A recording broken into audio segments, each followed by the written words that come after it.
welcome back to our channel.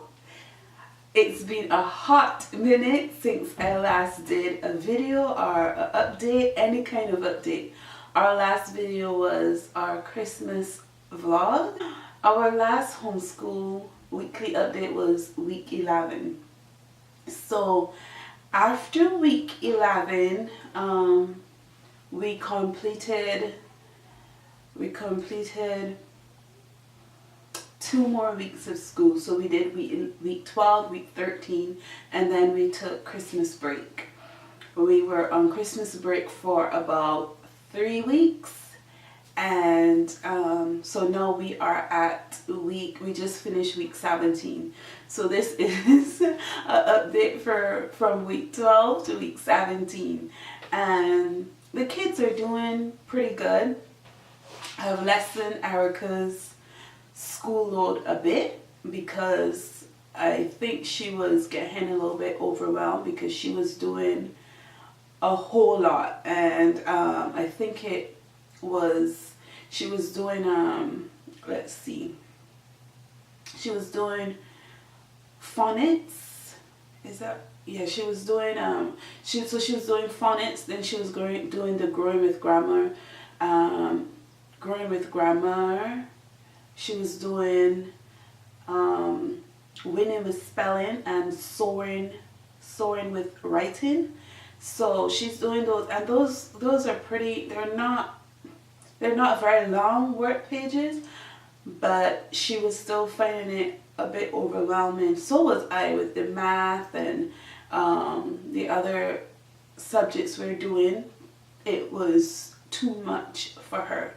So I think she got about halfway through the book and I stopped her. So I said we'll pick it back up in summer when we are looking for, because we still do light schooling in the summer. We don't completely take everything off because my kids, I don't want them to forget what they've learned throughout the school year. So we do light schooling so she can pick it back up then. So I'm not too bothered about that.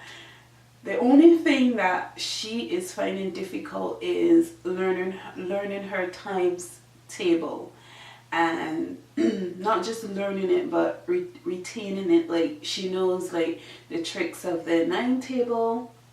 She knows the easy ones that you could remember, like the 2s, the 5s, the 9s, the 10s, the 11s, but in between, like the 7 and the 6, and she's having a little bit of trouble. So if you have any tricks or any fun ideas that I can pass on to her that will make it easier for her, then I will be happy to do that, because she has a difficult time, which is strange because she is a child that remembers things pretty easily, but that's been, and she's really good at math, so I'm stumped. I don't know. Oh, and another exciting thing that happened when we came back from Christmas is that Kaylee has now gone to grade 2 English. So if you've been watching our homeschool journey, you know that she was finishing up some grade 1 in our first school term. And so now this is our second school term, and the week we came off of Christmas break, I think that was January 9th, Kaylee went to grade 2 English. She's so excited. She's happy to be she's working out the same books as her sister. So she's doing the growing with grammar, the soaring with writing, and the winning with spelling.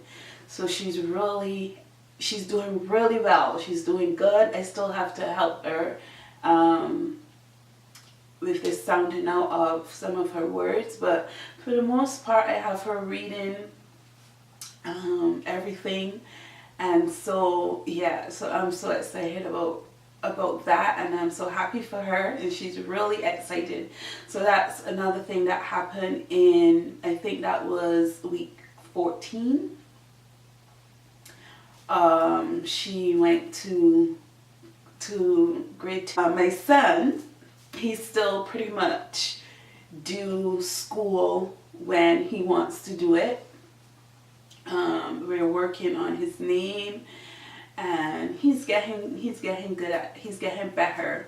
I think he could almost spell his name, because his name is a pretty long name to spell for, and yeah, so he's almost there in spelling it, in spelling his name. And yeah, so he's doing okay, he's doing good. He'll be 5 in March, and I think like once he turned 5, I'm going to structure him a little bit more, not to extent, but I'm going to structure him a little bit more, because I have to include him in our homeschool officially in September. Like, I have to hand in his registration and all that stuff to our local school board. So I just want to get him a little more focused, at least for an hour a day, for most parts, at least an hour. Just we'll just do the alphabet and just do a few worksheets, and that will be it. Maybe a half an hour to an hour, and see, just try to focus him in a little bit more. Yeah, so now for Mama, how is Mama doing? How am I doing? I haven't been doing very well for a little bit there, honestly, and I haven't been motivated.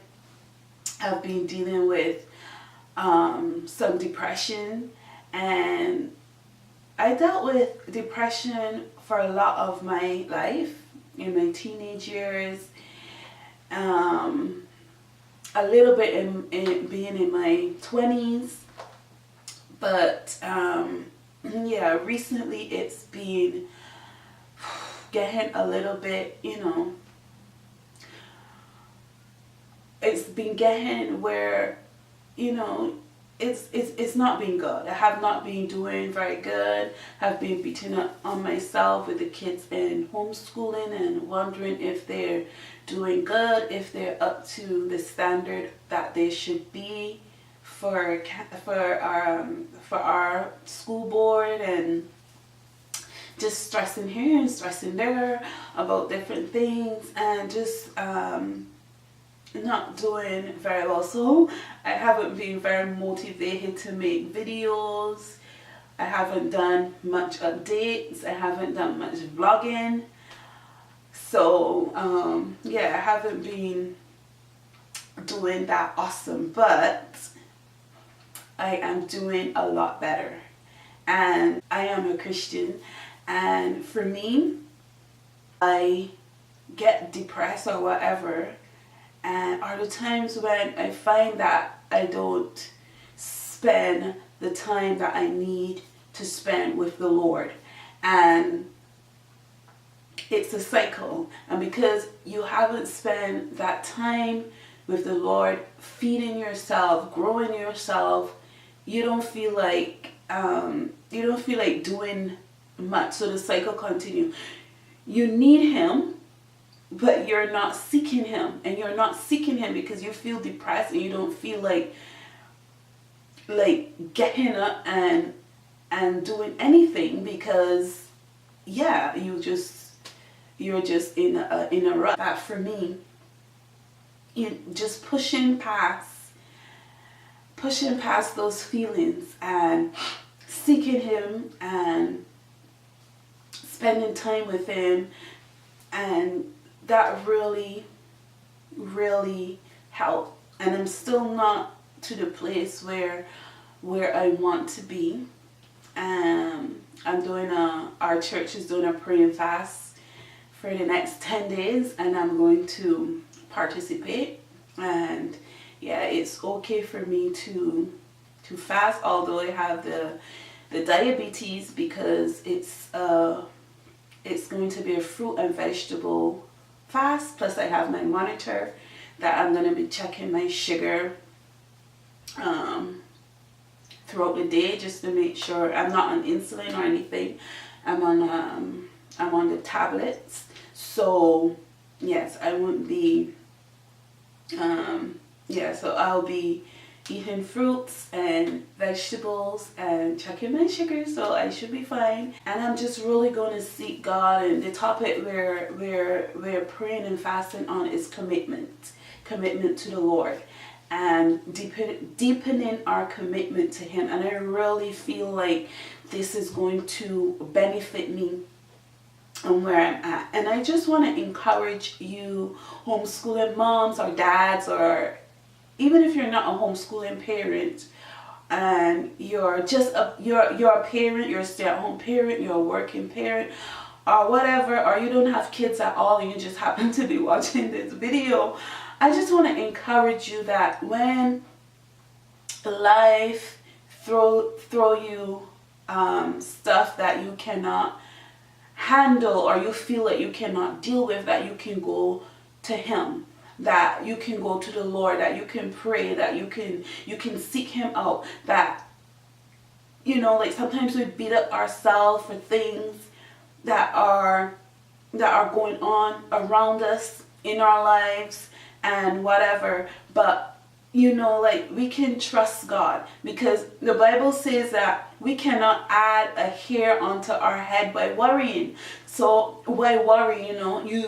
We just have to trust God and give it over to Him. So those are some of the things that really help me when I feel like this, is trusting God and giving whatever it is over to Him. So my encouragement to, if you're feeling down in your homeschool and you feel like you don't have it all together, cut yourself some slack. And I have to tell myself this too.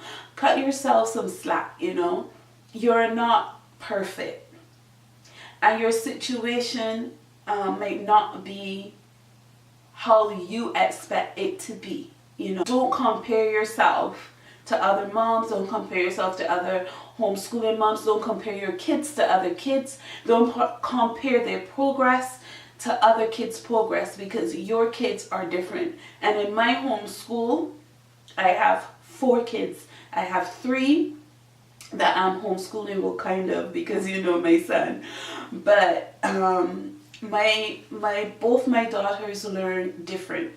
My first daughter, she's able to retain information, and you can tell her something and she will get it. My second daughter, you have to explain things to her a bit more, but once she get it, she is good. She holds on to it and she runs with it. Now, is the first one smarter than the second one? No, they just learn different. And so don't beat yourself up.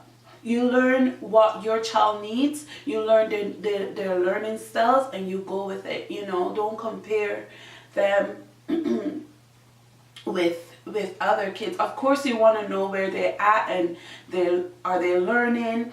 Do they need help in a certain area? Of course, you want to know that. But in terms of comparing them, of comparing their progress with another kid's progress, don't put yourself through that.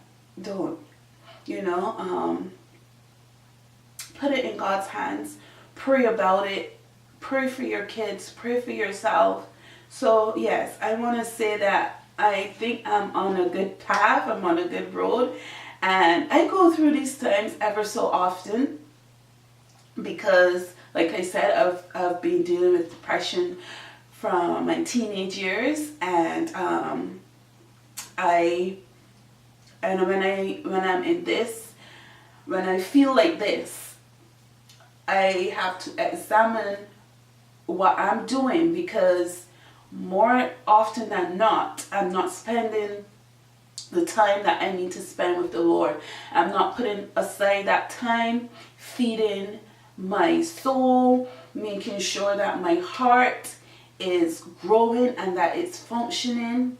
So this week, for the next 10 days, that's well, not for the next 10 days, but I'm praying and fasting for the next 10 days, and I'm going to be really pressing in and getting into his word and what's not.